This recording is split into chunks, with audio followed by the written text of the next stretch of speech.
मैं सदर जमहूरिया के खुतबे की मुखालिफत में खड़ा हुआ हूं। मैं बरसर इक़्तिदार जमात से जानना चाहूंगा, क्या ये सच नहीं है कि आप ही के आदाद शुमार 75वां NSSO का डेटा ये कहता है कि 25% मुस्लिम बच्चे पैसों की गुर्बत की वजह से तालीम से ड्रॉप आउट हो जाते हैं। क्या ये सच नहीं है कि 7 साल से ऊपर जो बच्चों का खवानगी का तनासुब है तमाम मज़ाहिब में सबसे कम मुसलमानों का है? क्या यह सच नहीं है कि ग्रॉस अटेंडेंस रेशियो तमाम मज़ाहिब का सबसे कम मुसलमानों का है?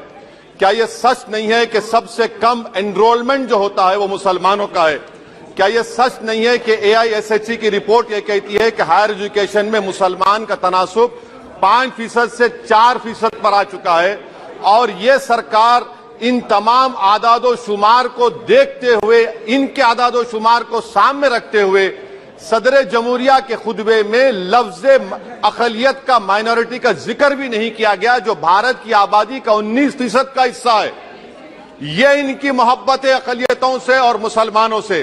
सर, क्या यह बात सच नहीं है कि आपने माइनॉरिटी के बजट को 40% कम कर दिया, स्कॉलरशिप के पैसों में 560 करोड़ रुपए कम कर दिए?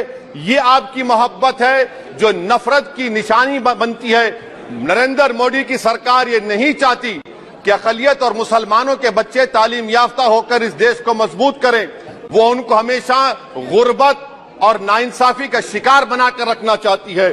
सर, दूसरी बात इसमें यह है कि आज अक़लियतों को मुसलमानों के ताल्लुक से कोई महीना ऐसा नहीं जाता जहां पर उनको जान से मारने की धमकी नहीं दी जाती। बरसर इक़्तिदार जमात की एक MP साहिबा ने कहा कि चाकुओं को सिर्फ तरकारी के लिए इस्तेमाल मत करो, गर्दनें काटने के लिए इस्तेमाल करो। बरसर इक़्तिदार जमात के एक MP ने दिल्ली में कहा कि मुसलमानों का समाजी बायकॉट करो। बरसर इक़्तिदार जमात ने गुलबर्गा के रेलवे स्टेशन को हरा रंग किया गया था, उसको ये कहकर तब्दील कर दिया कि मुसलमानों का रंग है। सर, मैं पूछना चाहता हूं, क्या नरेंद्र मोदी की सरकार तिरंगे के हरे रंग को निकाल देंगी? क्या हरा रंग मुसलमानों का है? क्या नरेंद्र मोदी की सरकार खरबूजे पर पाबंदी आयद कर देगी और देश की जनता से कहेगी कि नागपुर में आपके हेड ऑफिस में उगा हुआ सिर्फ संतरा खाया जाएगा? सर, नारी शक्ति की आप बात करते हैं तो बिल्किस बानो अगर मुसलमान नहीं होती तो बिल्किस बानो को इंसाफ मिल जाता। 20 साल से बिल्किस बानो लड़ रही है मगर उसका नाम बिल्किस बानो है। आप इंसाफ नहीं करना चाहते बिल्किस बानो से। ये नारी शक्ति आपकी है। पसमानदा मुसलमान से आपकी मोहब्बत, दीजिए 1950 के प्रेसिडेंट ऑर्डर तरमीम करिए, दलित मुस्लिम का स्टेटस पसमानदा को दीजिए। आप नहीं देना चाहते। क्या मजहबी आजादी का उनको हक हासिल नहीं है? स्पीकर साहब, मैं मुसलमान हूं, मेरे बगैर ये मुल्क नामुकम्मल है। मैं इस मुल्क का यरगमाल नहीं हूं, मैं इस मुल्क का कैदी नहीं हूं। मैं पूरे सिटीजनशिप की राइट को चाहता हूं और अभी चाहता हूं। कब आप बिहार के सुरजापुरी और कोल्हिया बादरी को कौमी OBC स्टेटस देंगे? स्पीकर साहब, दूसरी अहम बात मैं कहना चाह रहा हूं, चीन का जिक्र आपने किया। क्या प्रधानमंत्री अपनी जबान को जुम्बिश देंगे और चीन का नाम लेंगे? क्या आप चीन को डेमचौक और डेमसांग से उखाड़ कर फेंकेंगे? DGP कॉन्फ्रेंस में चेयरमैन साहब कहा गया कि 65 पेट्रोलिंग पॉइंट में से 26 पेट्रोलिंग पॉइंट पर भारत की फौज पेट्रोलिंग नहीं कर सकती है। चीन से आप डरते हैं। अरे, डिसएंगेजमेंट हुआ तो डी-एस्केलेशन कब होगा? डी इंडक्शन कब होगा? चीन से आप डरते हैं। 3 साल से चेयरमैन साहब 50,000 भारत की फौज हजारों फीट चोटियों पर बर्फ में खड़ी हुई है। देश के प्रधानमंत्री को क्या भारत की आवाम पर भरोसा नहीं है? भारत की फौज पर भरोसा नहीं है? अरे, चीन का नाम लीजिए वजीर आजम, डरिए मत चीन से। तीसरी पॉइंट सर, हमारे कानून के मंत्री चले गए। पैराग्राफ 79 और 82 में बेसिक स्ट्रक्चर पर, आईनी ओहदों पर बैठे हुए लोग बेसिक स्ट्रक्चर पर तनकीद करते हैं, लॉ मिनिस्टर कॉलेजियम पर तनकीद करते हैं। इस ऐवान में जब NJSE का बिल आया, मैं वाहिद MP था, अब याद होगा आपको, जो मैंने कहा था कि भारत के संविधान के खिलाफ होगा बेसिक स्ट्रक्चर के। इंदिरा गांधी से सबक हासिल करना चाहिए। इंदिरा गांधी कहती थी कि जुडिशियरी मेरी पाबंद होना। अब नरेंद्र मोदी कहते हैं कि जुडिशरी मेरी वफादार होना।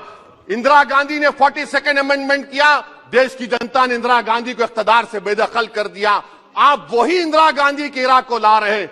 आप बताइए स्पीकर साहब, क्या ईसाई मानने वाले व्हाइट टेरर हैं? क्या ईसाई मजहब के लोग व्हाइट टेरर को फरोग देते हैं? आप बताइए। मैं यहां पर जजेस को तहफ्फुज करने के लिए नहीं खड़ा हूं, मैं बेसिक स्ट्रक्चर की हिफाजत में बोल रहा हूं।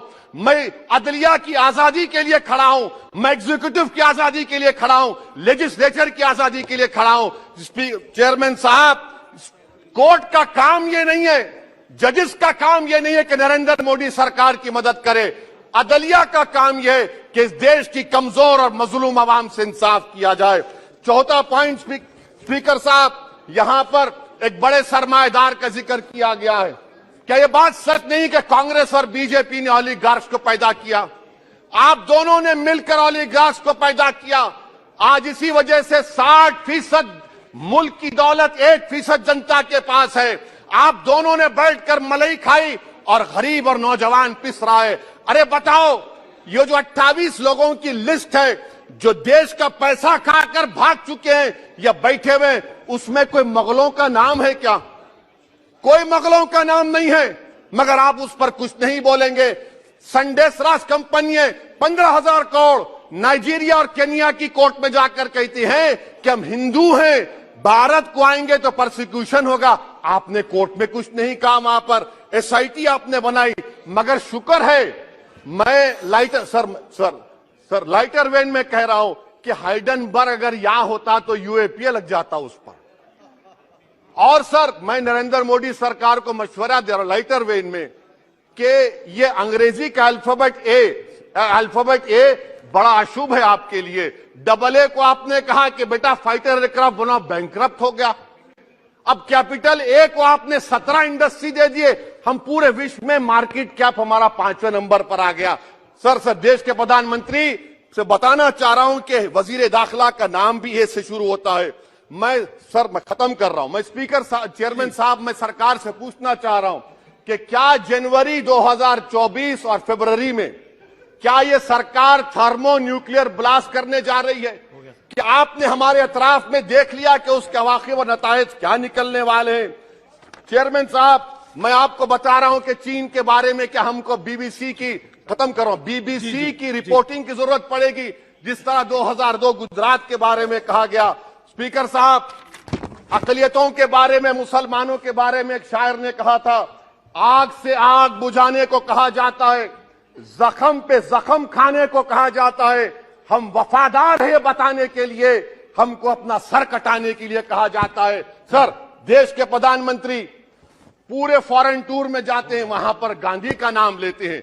मुझे अप्रीहेंशन, खदशा इस बात का है कि इस देश में 2 बाबा कौम हो जाएंगे, एक सावरकर होगा और एक सौतेला बाबा कौम। कहीं आप महात्मा गांधी को ना बना दे तो सर मैं खत्म कर रहा हूं सर। इसीलिए मैं आपके जरिए से हुकूमत से मुतालबा करता हूं कि प्लेसेस ऑफ वर्शिप एक्ट को डिस्टर्ब ना किया जाए, मुसलमानों का अक़लियतों का बजट बढ़ाया जाए, बिल्किस बानो से इंसाफ करिए, चीन से मत डरिए प्रधानमंत्री, चीन को काट पर फेंकिए। शुक्रिया।